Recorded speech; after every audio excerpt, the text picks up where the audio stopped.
Puji nama Tuhan. Shalom Bapak Ibu yang terkasih di dalam Tuhan. Kita bersyukur hari ini kita boleh kembali bertemu dalam ibadah online, ibadah daring GKRI Mangga Besar. Walaupun jarak memisahkan kita, tapi kita percaya kasih Tuhan tidak terbatas. Dimanapun kita berada, baik saya di tempat ini, Bapak Ibu di rumah masing-masing. Tuhan selalu mengasihi kita dan berkat-Nya senantiasa berlimpah bagi kita. Mari kita mau siapkan hati kita untuk beribadah. Kita mau siapkan hati kita untuk masuk lebih dalam hadirat Tuhan. Kita mau bersaat teduh, kita mengucap syukur untuk kebaikan Tuhan dalam hidup kita.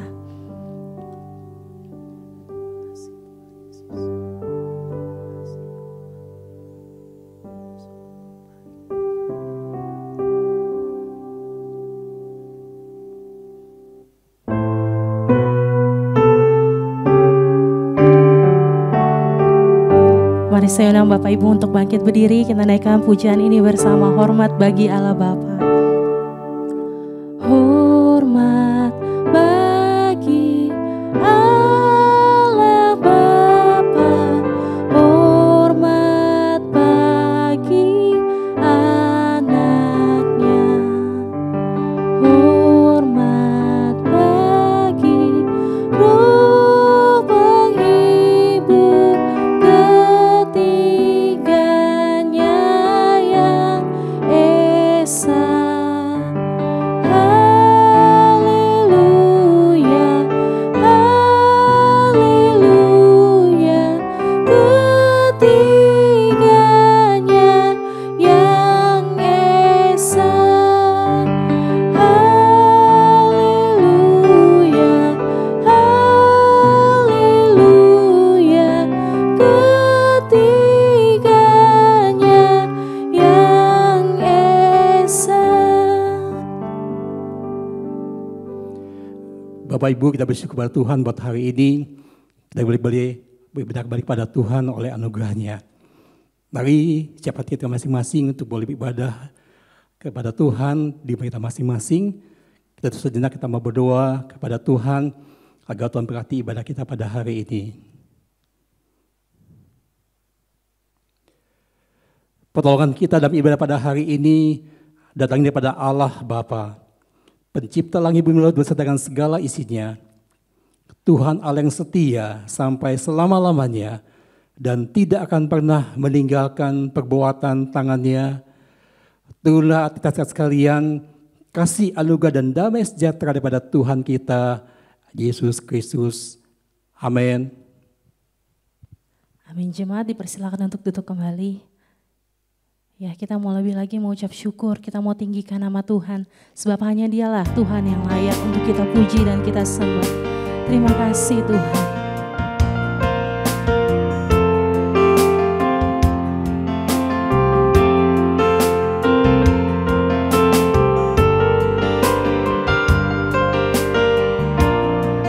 Katakan alam semesta, alam semesta melukiskan kebesaran Tuhan. Bumi dan surga menyanyikan kemuliaan nama-Mu. Hosana, Hosana, layak dipuji disembah. Kaulah yang bertahta dulu, sekarang dan selamanya.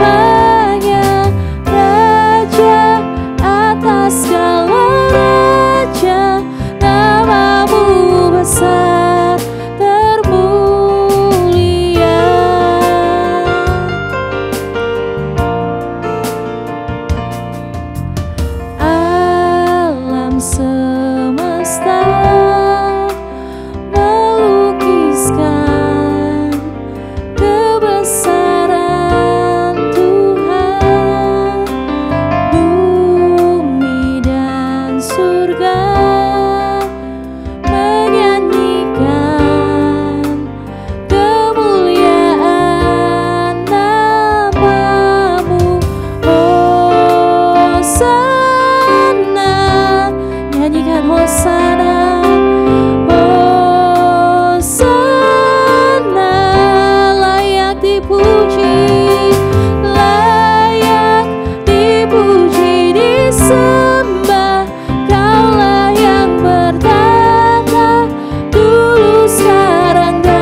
peluk-peluk itu Tuhan, hanya di dalam nama Yesus saja Tuhan.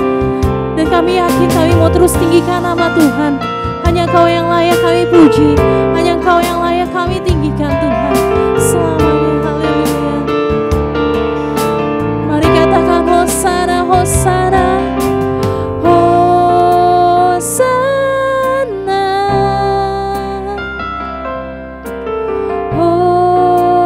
Hosana, nyanyikan Hosana, Hosana.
Terima kasih Tuhan untuk kesehatan, kekuatan yang Tuhan berikan bagi kami Bapa. Terima kasih untuk berkat, untuk sukacita, untuk setiap keluarga Tuhan yang Tuhan boleh berikan Tuhan bagi setiap kami Tuhan. Sungguh anugerah Tuhan tiada ternilai Tuhan bagi kami. Tidak mampu kami membalas Tuhan kebaikan Tuhan. Maka dari itu kami rindu Tuhan, memakai hidup kami Tuhan untuk terus meninggikan nama Tuhan. Memuliakan nama Tuhan dimanapun kami berada ya Bapa. Terima kasih Tuhan kalau hari ini kami boleh kembali beribadah Tuhan. Roh Kudus terus siapkan hati kami Tuhan. Untuk kami boleh memberikan yang terbaik Tuhan. Dimanapun kami berada Tuhan pada saat ini. Kami rindu memberikan persembahan yang terbaik yaitu hati kami Tuhan. Sebagai persembahan yang hidup dan berkenan di hadapan-Mu ya Bapa. Terima kasih Tuhan, terima kasih. Kami percaya Tuhan Kau ada di tengah-tengah kami Tuhan. Dan kami percaya Tuhan juga mau melawat setiap kami ya Tuhan. Walaupun di saat ini Tuhan kondisi sedang sulit. Kami tidak bisa bertemu satu dengan yang lain Tuhan. Mungkin pekerjaan kami juga terganggu Tuhan. Tapi kami percaya Tuhan kami mau tetap berdiri teguh Tuhan bersama Engkau. Kami mau tetap beriman Tuhan di dalam Engkau. Terima kasih Tuhan, terima kasih. Kami mau serahkan Tuhan ibadah kami hari ini Tuhan dari awal pertengahan hingga akhirnya. Hanya di dalam nama Tuhan Yesus Kristus setiap kita yang percaya kita katakan amin. Puji nama Tuhan. Saya mau sapa lagi Bapak Ibu Saudara yang ada di dalam rumah masing-masing. Shalom. Shalom, dimanapun kita berada kita mau tetap semangat memuji nama Tuhan ya. Mari saya undang Bapak Ibu, kita mau bangkit berdiri, kita mau puji Tuhan. Kita mau katakan Tuhanku Tuhan yang hebat.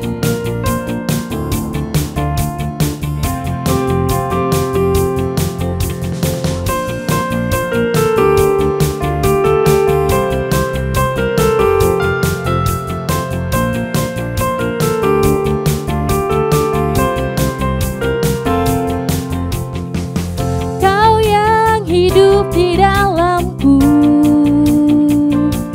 menjadikanku lebih dari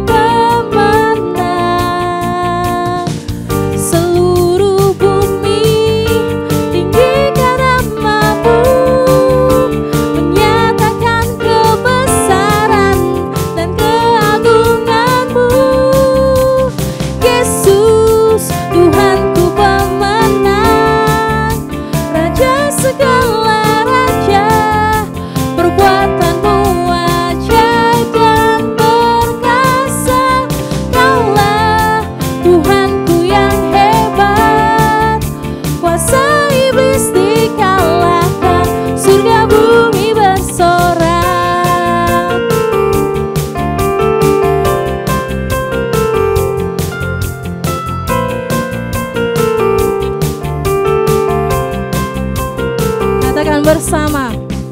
Kau yang hidup di dalamku, menjadikanku lebih dari pemenang. Seluruh bumi, seluruh bumi tinggikan namamu, menyatakan kebesaran dan keagunganmu. Yesus Tuhanku pemenang, Raja segala raja, perbuatanmu ajaib dan perkasa. Kaulah Tuhanku yang hebat, kuasa iblis dikalahkan, surga bumi bersorak. Yesus Tuhanku pemenang, Raja segala raja, perbuatanmu ajaib dan perkasa. Kaulah Tuhanku yang hebat, amin. Kuasa iblis dikalahkan, surga bumi bersorak. Kuasa iblis dikalahkan, surga bumi bersorak. Kuasa iblis dikalahkan, kuasa iblis dikalahkan, surga bumi bersorak.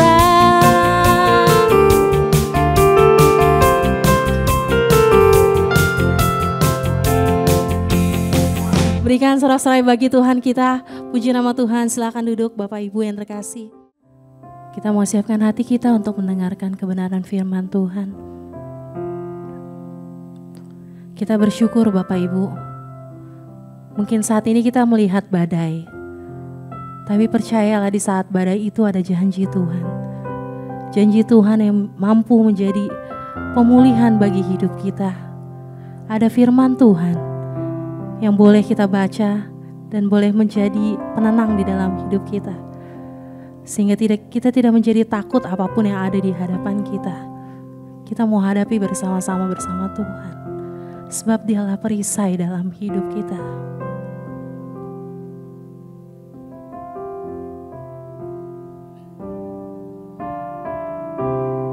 Engkaulah perisaiku saat badai hidup menerpaku. Janjimu di dalamku, pulihkan jiwaku. Ku kan berdiri di tengah badai dengan kekuatan yang Kau berikan. Sampai kapanpun ku kan bertahan, karena Yesus selalu menopang hidupku. Kita mau nyanyikan dari awal sebagai iman kita kepada Tuhan. Kaulah perisaiku Tuhan, Engkaulah perisaiku saat badai hidup menerpaku. Katakan firman-Mu di dalamku, firman-Mu di dalamku. Tenangkan jiwaku Tuhan, tenangkan jiwaku. Ku kan berdiri di tengah badai dengan kekuatan yang Kau berikan. Sampai kapanpun ku kan bertahan, karena Yesus selalu menopang. Ku kan bertahan, ku kan bertahan,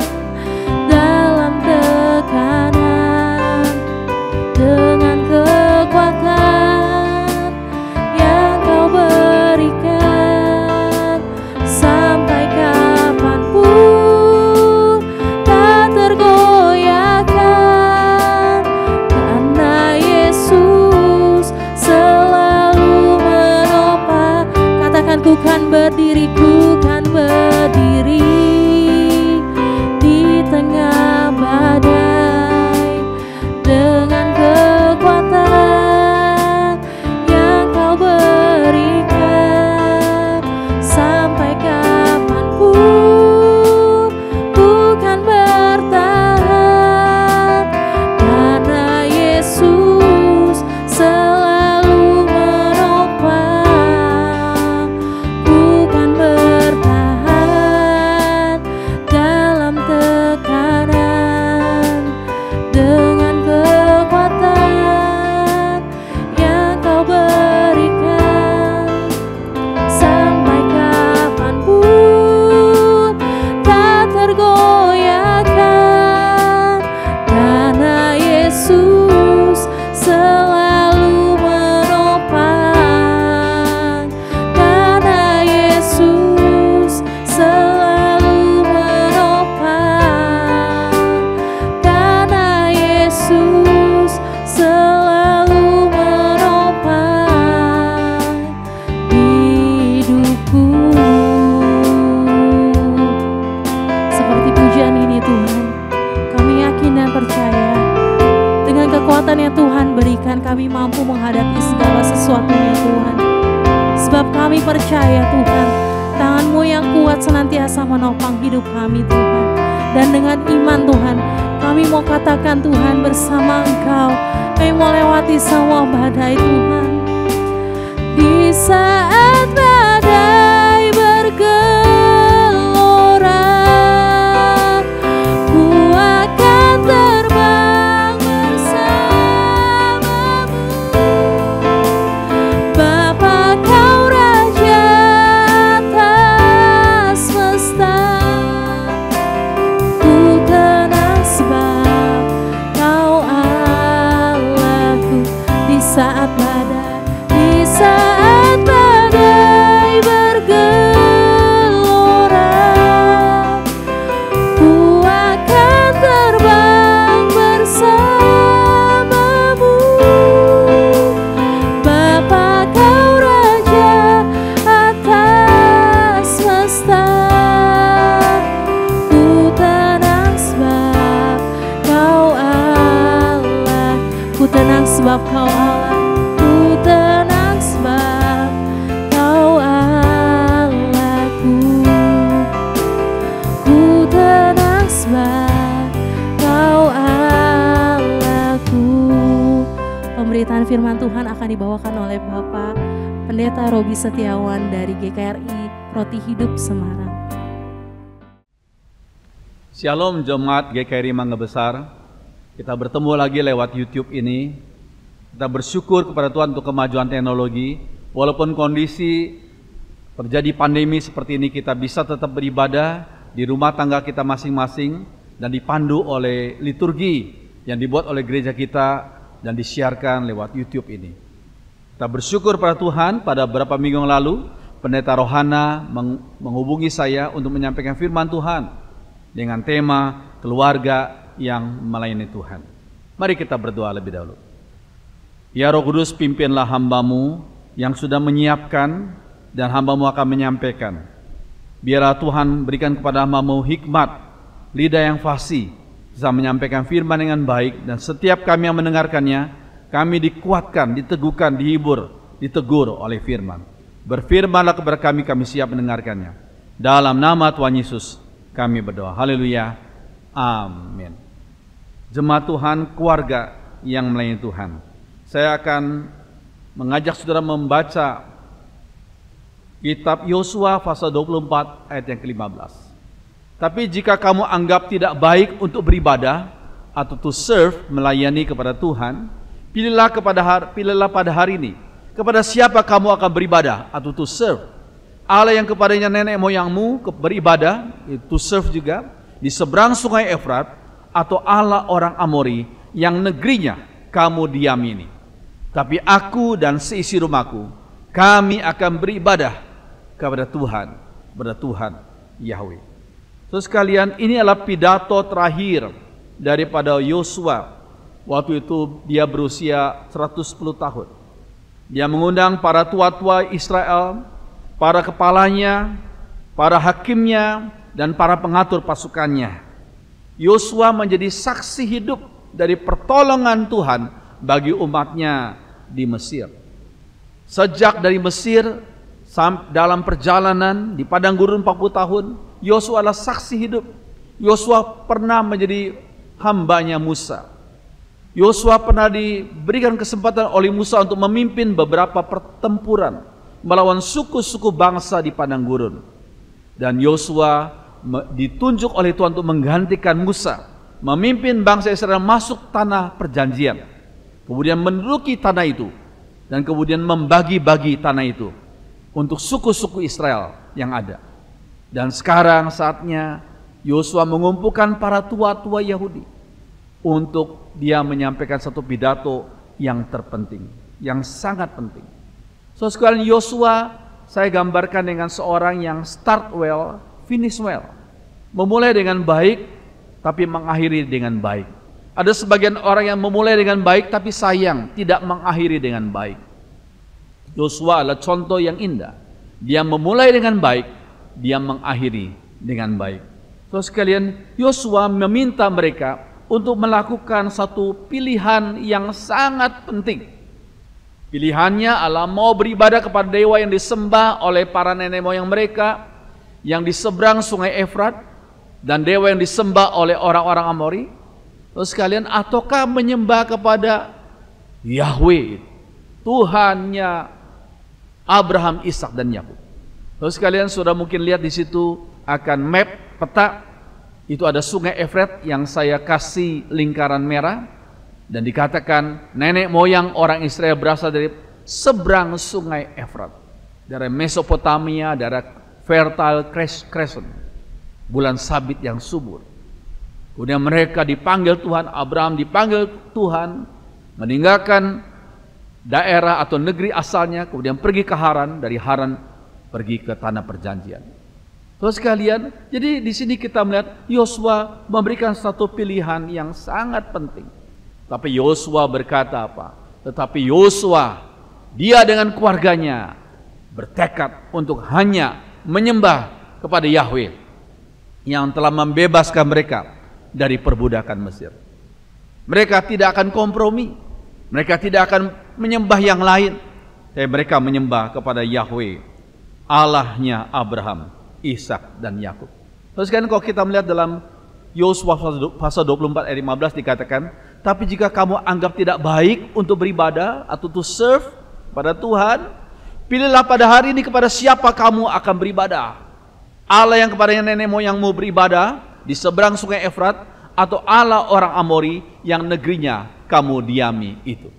Pertanyaannya adalah, mengapa kata ibadah dalam ayat ini ditulis dengan kata serve, melayani, bukan ditulis dengan kata worship dalam King James Version? Harusnya kan ibadah dalam bahasa Inggris adalah worship, tapi mengapa King James Version menulisnya dengan kata serve? Bukan hanya King James, tetapi beberapa versi Alkitab yang lain. Mengapa demikian? Maka saya mendapatkan satu jawaban. Karena yang disembah pasti dilayani. Yang disembah pasti dilayani. Kalau kita atau seseorang menyembah sesuatu, maka orang itu akan melayani sesuatu yang disembah itu dengan waktunya, dengan hartanya, dengan tenaganya. Maka yang disembah pasti dilayani. Kalau kita menyembah Tuhan Yahweh itu, Allah Abraham, Ishak, dan Yakub, Allah Tritunggal itu, maka kita pasti melayani Dia. So sekali ini suatu hal yang penting. Pertanyaan berikut adalah, bagaimana caranya kita membimbing keluarga kita untuk melayani Tuhan? Bagaimana caranya? So sekalian, cara pertama adalah membimbing anak-anak kita sejak kecil untuk percaya kepada Tuhan Yesus. Kita baca sama-sama yang nomor 1 ini, dengan cara membimbing anak-anak kita sejak kecil untuk percaya kepada Tuhan Yesus. So sekalian, dalam 2 Timotius 1 ayat 5 dikatakan, saya teringat akan kepercayaanmu yang sungguh-sungguh kepada Kristus, sama seperti kepercayaan nenekmu Lois dan ibumu Ionika. Dan saya yakin engkau pun percaya seperti itu. Saya kutip dalam terjemahan sehari-hari. Ini adalah perkataan yang diucapkan oleh Rasul Paulus kepada Timotius. Terus sekalian, iman yang benar, iman kepada Allah yang benar, harus kita wariskan kepada keturunan kita. Timotius mengalami hal itu. Neneknya mempunyai iman yang benar, diwariskan kepada anaknya, yaitu Lois, mamah daripada Timotius. Kemudian mamanya mewariskan iman itu kepada Timotius. So sekalian, kalau ini dipraktekkan dalam hidup kita pun sama. Iman yang benar kepada Allah yang sesungguhnya harus kita wariskan kepada keturunan kita. Seperti kami keluarga Setiawan, iman kepada Tuhan Yesus diwariskan dari nenek kami, Oma Tio Mutnyo. Kemudian diwariskan kepada anaknya, gitu, mami kami, Ibu Mariam. Terus kemudian diwariskan kepada 7 anak, 7 bersaudara, yaitu saya yang paling kecil. Kemudian saya wariskan kepada kedua anak saya. Kemudian kami sudah punya cucu 1.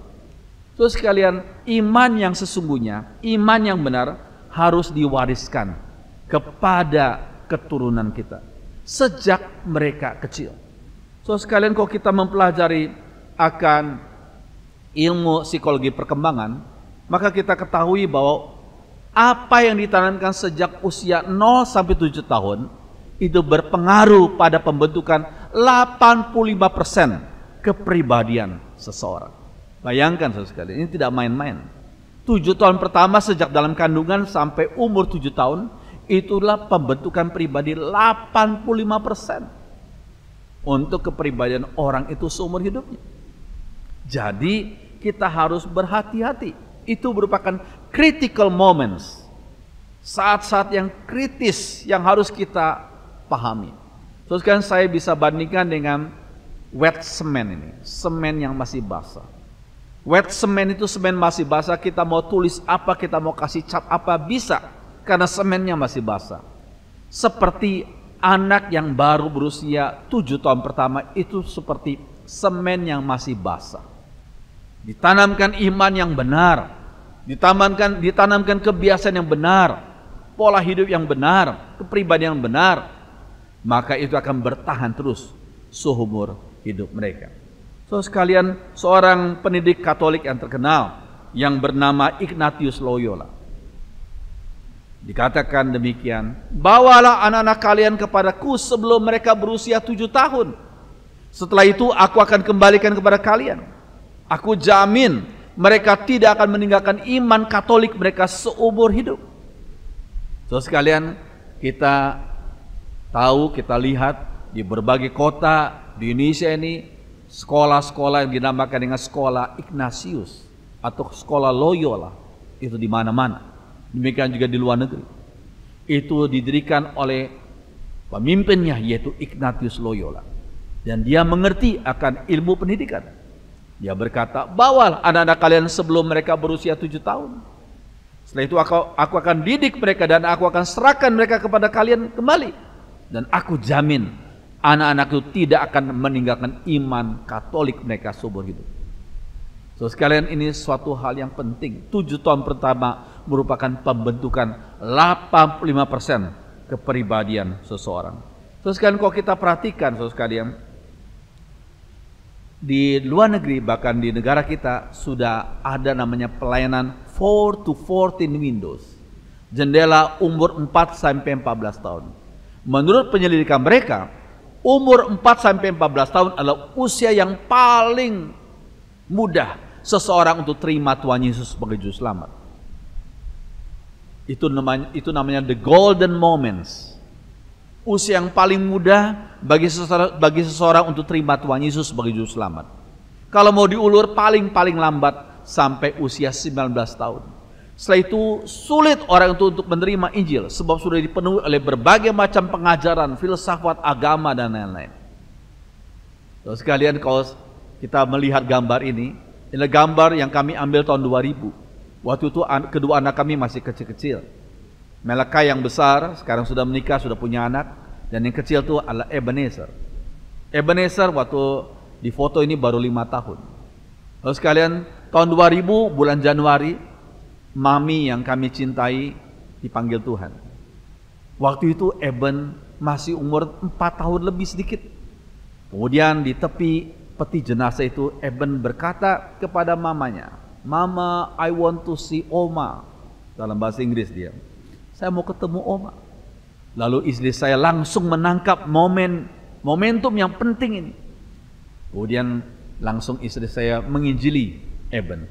"Oh Eben, if you want to see Oma, you need to love Jesus just like Oma loves Jesus." Kalau kamu mau ketemu Oma, kamu harus mengasihi Tuhan Yesus seperti Oma mengasihi Tuhan Yesus.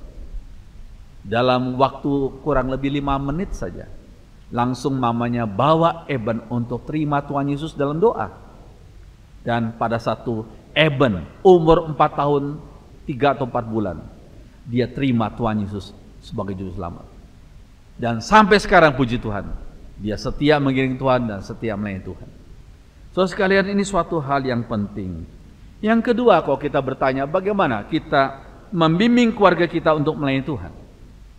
Yang kedua, dengan cara membimbing mereka untuk menjadi pelaku-pelaku firman Tuhan. Terus sekalian, dalam Mazmur 112 ayat 1 dan 2 dikatakan, "Haleluya, berbahagialah orang yang takut akan Tuhan, yang sangat suka kepada segala perintahnya. Anak cucunya akan perkasa di bumi, angkatan orang benar akan diberkati." So sekalian, siapakah orang yang takut akan Tuhan?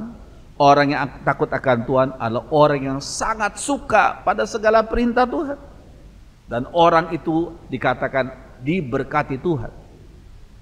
Bukan hanya mereka, tapi anak cucunya, anak cucu orang benar, orang yang takut akan Tuhan juga akan mendidik anak cucu mereka menjadi takut akan Tuhan.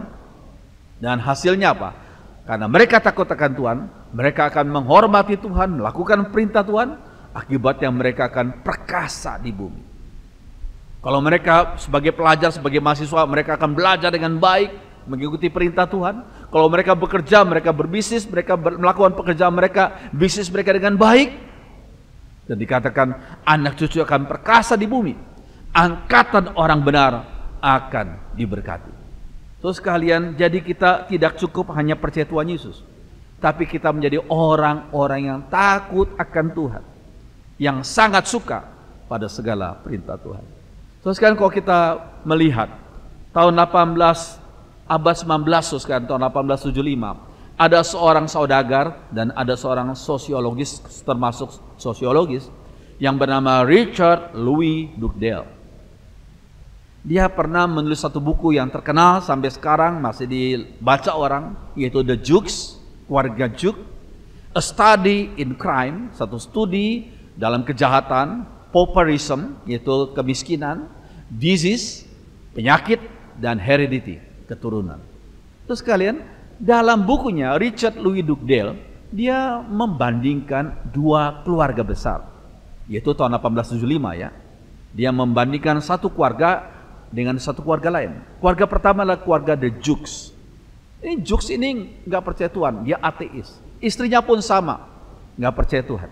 Hasilnya apa? Anak-anaknya juga tidak takut akan Tuhan, nggak beribadah pada Tuhan. Punya cucu, punya buyut, semuanya kalau dilihat dalam sejarah Amerika, saudara sekalian, maka dari keturunan Jukes itu ada 76 orang yang menjadi kriminal, 18 orang menjadi penjaga rumah-rumah bordir gitu, kemudian 120 orang menjadi prostitutes, menjadi orang tunasusila, ya. Kemudian 200 orang tidak punya rumah, 680 keturunan menjadi pemabuk, kemudian 2 orang gila. Dikatakan The Jukes family, keluarga Jukes itu mengakibatkan Amerika rugi 420.000 US dollar. Jadi bukan untung, malah rugi pemerintah Amerika. Tapi dia bandingkan dengan keluarga yang kedua, yaitu keluarga yang dari seorang pendeta. Dia seorang pendeta, istrinya juga seorang yang saleh, akhirnya menghasilkan anak-anak yang begitu baik, cucu dan buyut, dan selanjutnya begitu baik, takut akan Tuhan, dan mereka menjadi orang-orang perkasa di Amerika. Hasilnya, akibatnya bagaimana? Dikatakan, nah ini saudara sekalian, generation daripada Jonathan Edwards, pendeta yang terkenal itu. Dikatakan 13 orang menjadi rektor college, ya. 65 orang menjadi profesor, 30 orang menjadi hakim, 100 orang menjadi pengacara, 60 orang menjadi dokter, 75 orang menjadi angkatan laut, 100 orang menjadi gembala, 60 orang menjadi penulis yang terkenal, 3 orang menjadi senator di Amerika, 80 orang menjadi public servants yaitu pegawai negeri yang sampai tingkatan tinggi, dan 1 orang sampai tahun itu menjadi wakil presiden Amerika yang bernama Aaron Burr. Itu data sampai tahun 1875. Belum ditulis data sampai abad 21 ini. Nah, kita bisa bandingkan keturunan daripada orang-orang yang takut akan Tuhan, mendidik anak-anak mereka dengan takut akan Tuhan juga, akibatnya mereka menjadi orang-orang yang perkasa di bumi. Ini satu bukti yang luar biasa. Terus sekalian biar kita mendidik mereka sejak kecil untuk takut akan Tuhan dan menjadi pelaku firman. Yang ketiga, saudara sekalian, bagaimana kita membimbing keluarga kita untuk melayani Tuhan? Yang ketiga adalah kita membimbing mereka untuk mempunyai konsep nilai yang benar. The concept of value. Konsep nilai yang benar. Dalam Amsal 23 ayat 23 dikatakan, belilah kebenaran dan jangan menjualnya. Demikian juga dengan hikmat, didikan, dan pengertian. Sesuatu yang kita beli berarti itu sesuatu penting, bahkan lebih penting daripada yang kita jual. Kalau kita kurang duit, kita jual yang kita anggap kurang penting untuk membeli sesuatu yang kita anggap lebih penting. Dikatakan kebenaran itu jangan dijual, kebenaran harus dibeli. Demikian juga hikmat, didikan, dan pengertian. Kalau kita melihat kata kebenaran, itu adalah the truth dalam bahasa Inggrisnya. Truth. Yesus adalah truth itu. Dalam Yohanes 14 ayat 6 dikatakan, akulah jalan, kebenaran, dan hidup. I am the way, the truth, and the life. So sekalian, Kristus dengan hukum-hukumnya, dengan segala peraturannya sangat berharga, sangat berharga. Jangan kita menjualnya demi keuntungan materi, demi kenaikan pangkat, demi kemasyhuran. Jangan pernah kita menjual kebenaran itu. Jangan pernah kita menjual Yesus itu yang adalah juru selamat kita. Yang lain boleh kita korbankan. So sekalian, demi kebenaran itu. So sekalian, kata worship dalam bahasa Inggris yang berarti ibadah itu berasal dari kata Anglo-Saxon, yaitu dari 2 kata, word and ship. Word artinya yang berharga, yang bernilai. Jadi sesuatu yang kita anggap bernilai, itulah worship. Seseorang akan beribadah pada sesuatu atau seseorang lain atau satu pribadi yang lain jikalau sesuatu atau pribadi itu dia anggap berharga, bernilai. Lalu sekalian, worship, sesuatu yang paling kita anggap berharga. Bahkan bagi yang paling kita anggap berharga itu, kita rela mengorbankan yang lain, kita utamakan yang paling kita anggap berharga itu. Bagi itu kita selalu sediakan waktu kita. So sekalian, itu hal yang penting. Nah, so sekalian, dalam Matius 13 ayat 44 dikatakan, hal kerajaan surga itu seumpama harta yang terpendam di ladang, yang ditemukan orang lalu dipendamkannya lagi. Yuk kita baca sama-sama. Oleh sebab sukacitanya, pergilah ia menjual seluruh miliknya, lalu membeli ladang itu. Nah, ini perumpamaan tentang kerajaan Allah. Mungkin kita bisa lebih memahaminya dengan melihat gambar seperti ini. Terus kan, orang-orang pada zaman dahulu, zaman waktu Tuhan Yesus melayani di dunia ini, itu kalau satu orang dipanggil untuk tugas berperang demi negaranya, jikalau dia tidak punya anggota keluarga lain atau semua anggota keluarganya juga diundang untuk berperang dengan menghadapi negara lain, maka mereka harus tinggalkan rumah mereka, tanah mereka. Padahal mereka punya harta. Lalu bagaimana? Mereka mau titip ke siapa? Belum ada bank waktu itu. Lalu yang mereka lakukan adalah mereka pergi ke halaman mereka di belakang. Malam-malam pada waktu orang gak lihat, mereka mencangkul bagian ladang itu. Dan diam-diam mereka taruh harta karun itu di dalam tanah. Kemudian tutup lagi dengan diam-diam tanpa orang lain tahu. Kemudian mereka tinggalkan tanah rumah mereka untuk mereka berperang. Ternyata malang. Seluruh anggota keluarga meninggal dunia, gugur dalam peperangan. Akibatnya tanah kosong, rumah kosong. Akhirnya waktu itu ada sebagian tanah yang kosong, nggak ada penduduknya karena orangnya sudah meninggal, sudah gugur dalam peperangan.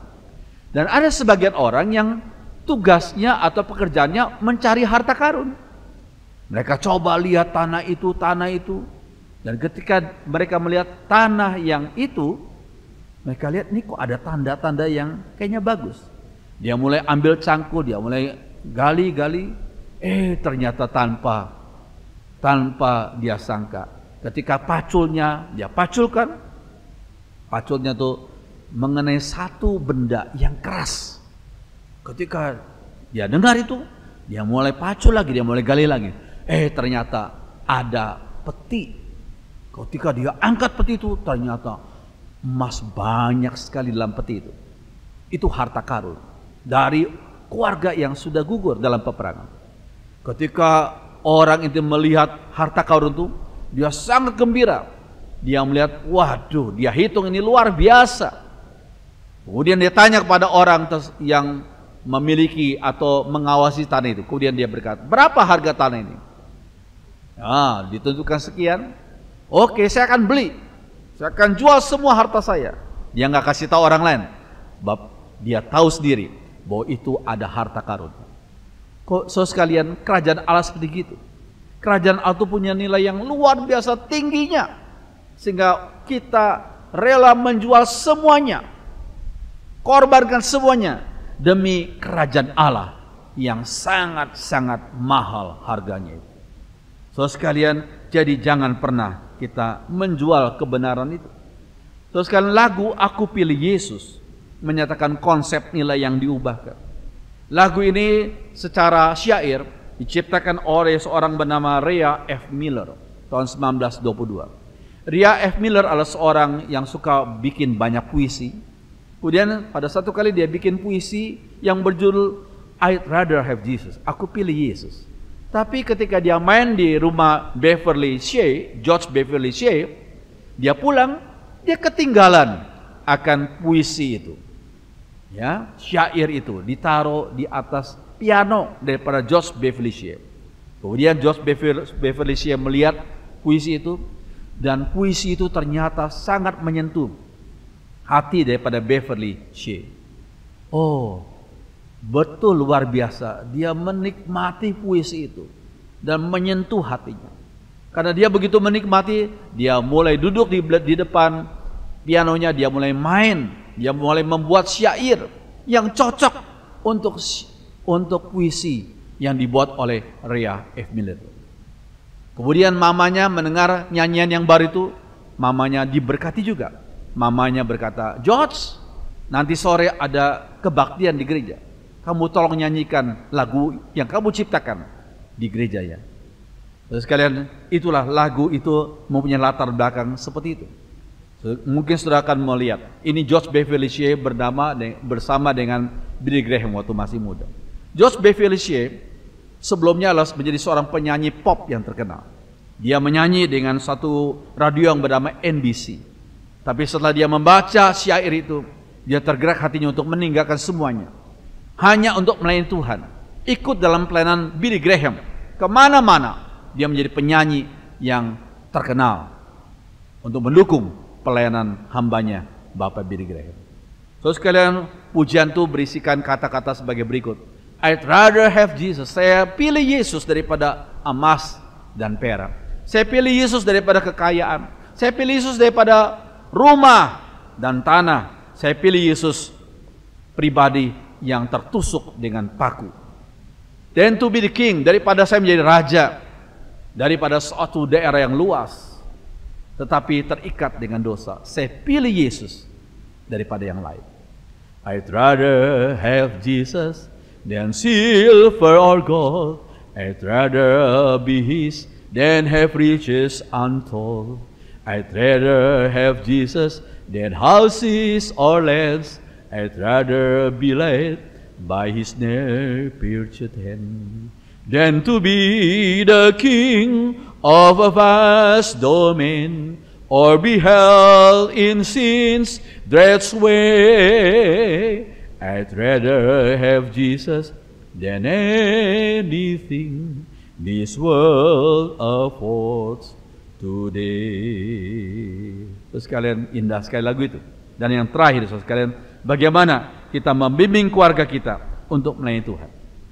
Yang keempat adalah dengan cara membimbing mereka pada pemahaman yang luas tentang pelayanan. Pelayanan kepada Tuhan bukan sebatas pelayanan di gedung gereja. Itu salah satu skop pelayanan yang kecil. Tapi pelayanan harusnya berskop dunia ini. So sekalian, Daniel dan kawan-kawan tidak diberi kesempatan oleh Tuhan untuk melayani di bait Allah. Apalagi bait Allah sudah dirusak oleh bangsa Babel waktu itu. Tetapi Daniel dan kawan-kawan diperkenankan Tuhan untuk melayani satu tempat yang di luar atau jauh daripada negara Israel. Dia menjadi politikus dengan teman-temannya. Dan selama 60 tahun lebih, Daniel menjadi politikus yang memegang posisi tinggi di bawah pemerintahan Nebukadnezar, Belshazzar, Darius, dan Koresi. 60 tahun lebih. Dia melayani Tuhan di bidang politik. Ada yang melayani Tuhan di bidang pendidikan, ada yang melayani Tuhan di bidang berbagai macam bidang, termasuk bidang bisnis. So sekalian, pelayanan kepada Tuhan itu jangan hanya dilimitasi dengan gedung gereja, tapi pelayanan harus di skopnya luas, yaitu dunia ini. So sekalian, kalau kita perhatikan, ya, pelayanan kepada Tuhan berdampak pada pelayanan sosial.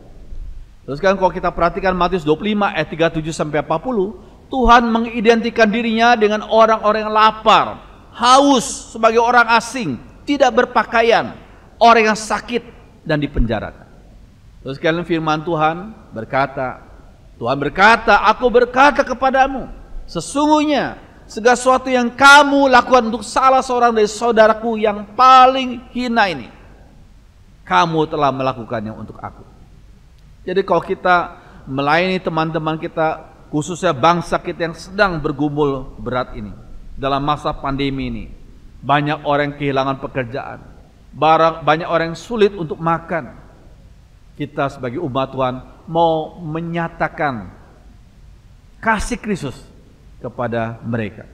Saudara sekalian, baru minggu kemarin kami melaksanakan pelayanan memberi makan. Gereja kami masih kecil. Kami hanya bisa memberi makan 50 orang selama 10 hari. Ditulis dalam nasi bungkus itu, Allah mengasihi kamu. Allah mengasihi kamu. Dan puji Tuhan, mereka diberkati di beberapa tempat selama 10 hari itu. Ada seorang anak Tuhan di Semarang ini yang diberikan dorongan oleh Tuhan untuk memberi makan kepada 100 orang selama 10 hari. Dan minggu depan dia akan tambah 6 hari lagi. 100 orang. Untuk dia beri makan, menyalurkan kasih Tuhan. Oh, itu satu hal yang indah sekali. So, sekarang gereja kami mengadakan pelayanan sudah 18 tahun ya, melayani di LP Wanita Bulu, Semarang. Kalau bulan ganjil kami melayani sekali, tapi kalau bulan genap kami melayani 2 kali sebulan. Kami membimbing mereka untuk percaya Yesus. Kami membawa mereka kepada konsep pemahaman yang benar tentang firman Tuhan. Puji Tuhan. So sekalian, kalau kita melayani seperti demikian, yang kita layani adalah skop yang luas dunia ini. Dan biarlah kita bisa dan keluarga kita melayani orang-orang di sekitar kita, memuliakan Tuhan. So sekalian, saya ingin mengajak saudara menyanyikan satu lagu yang sebagian saudara sudah tahu lagu ini, yaitu Kami Datang di Hadirat-Mu dalam satu kasih dengan bersehati. Mari sekalian kita berdiri bersama, nyanyikan lagu ini bersama-sama dengan saya.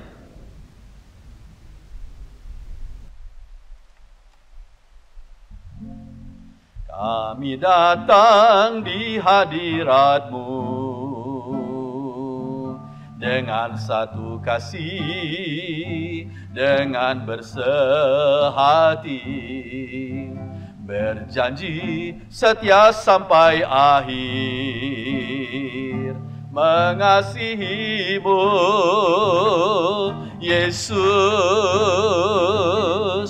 bersama keluargaku melayani Tuhan, bersatu selamanya mengasihi Engkau. Tiada yang dapat melebihi kasih-Mu ya Tuhan. Bagi kami Engkau segalanya.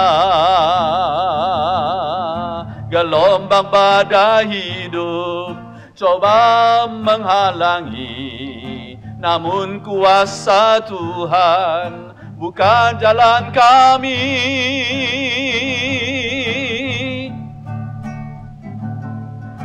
Bersama keluargaku melayani Tuhan, bersatu selamanya mengasihi Engkau. Tiada yang dapat melebihi kasih-Mu ya Tuhan. Bagi kami Engkau segalanya. Bagi kami Engkau segalanya. Bagi kami Engkau segalanya.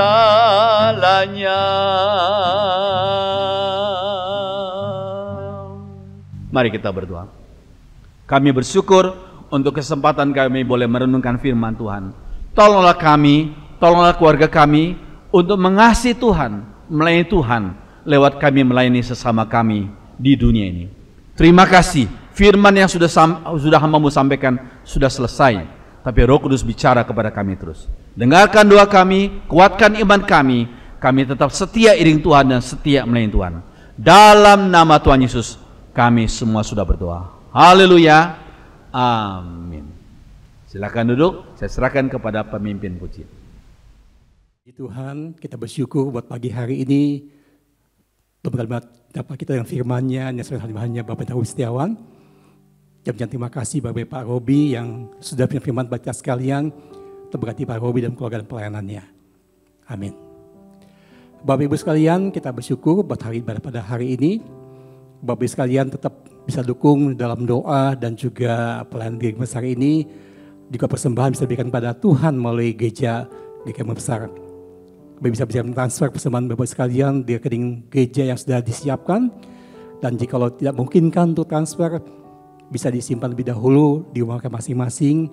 Nanti kelak pada waktu Tuhan kita kembali beribadah di rumah Tuhan, bisa dibawa bersama-sama untuk persembahkan nanti dalam ibadah di gereja Tuhan. Terima kasih buat persembahan Bapak sekalian, terus memberkati kita semuanya. Mari kami undang Bapak Ibu bangkit berdiri. Kita akhiri ibadah pada hari ini, kita bersyukur berkati ibadah kita dan kita masuk dalam doa. Bapak Surgawi, kami bersyukur Tuhan untuk anugerah Tuhan dalam depan kami.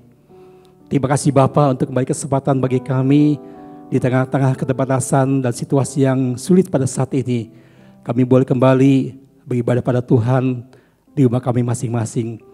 Terima kasih buat kehadiran Tuhan di tengah-tengah keluarga kami. Karena Engkau Allah yang setia yang hadir di tengah-tengah umat-Mu Tuhan yang beribadah.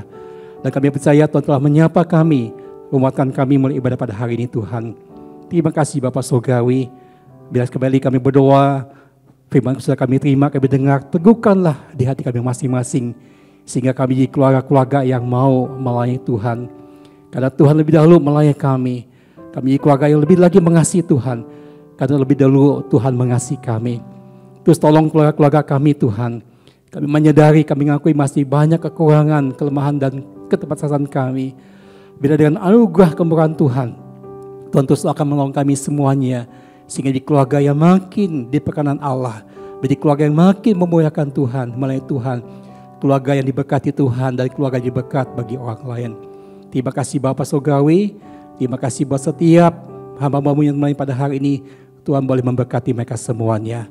Baik Bapak Robi Setiawan, tim musik pemuji dan semua pelayan di ministry, Tuhan boleh berkati Tuhan sehingga ibadah boleh ada. Kami bisa menikmati ibadah karena Bapak sekalian sudah ambil bagian mulai pada hari ini. Terima kasih buat persembahan yang diberikan pada Tuhan oleh jemaat-Mu Tuhan. Biar Tuhan sambut persembahan kami dengan sukacita. Karena Tuhan berkenan pada pesan kami yang memberikannya dengan tulus hati. Karena kami menyadari semua karena berkat Tuhan semata-mata. Tuhan, kami kita berdoa Tuhan bagi bangsa kami Indonesia. Terus sertai bangsa kami Tuhan yang saat ini terus masih berjuang untuk mengatasi pandemi COVID-19. Tuhan berikan hikmat pada bangsa kami.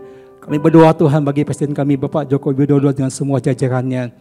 Yang terus memberikan Tuhan akan kesehatan Indonesia yang menghadapi masa-masa sulit seperti ini Tuhan.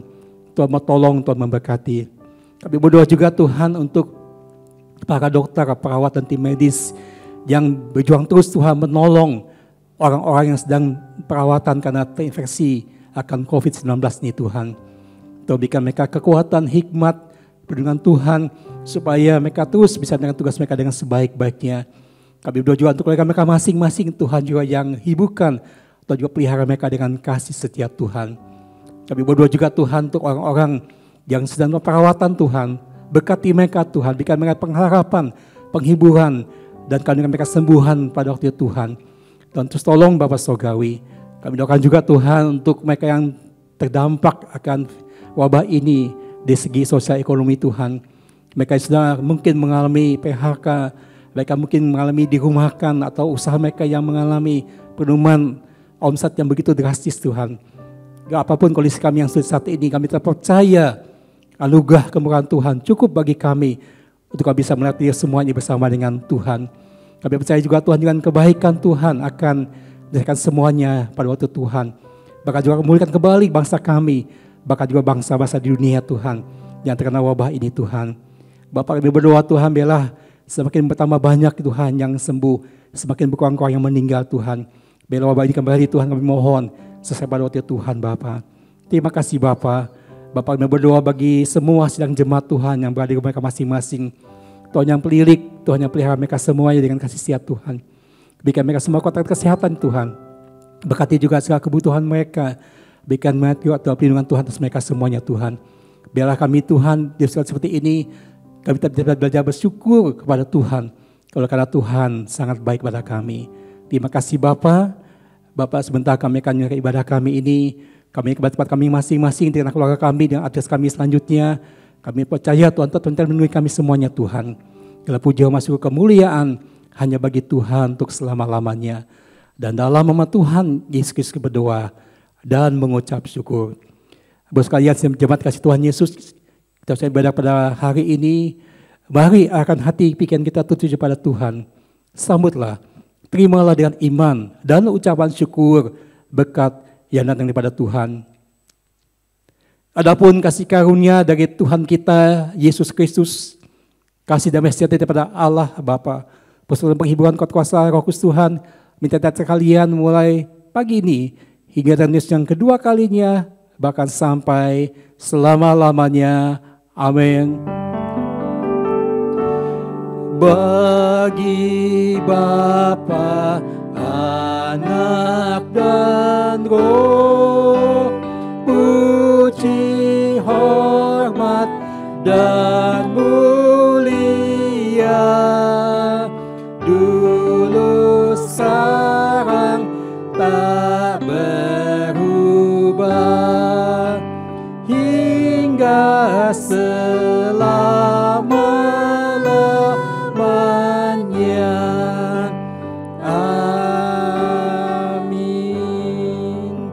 Amin. Ibadah selesai. Setelah yang berdoa Tuhan, semoga kita sekalian sampai penuh kembali ibadah pada minggu depan yang akan datang. Tuhan memberkati semuanya.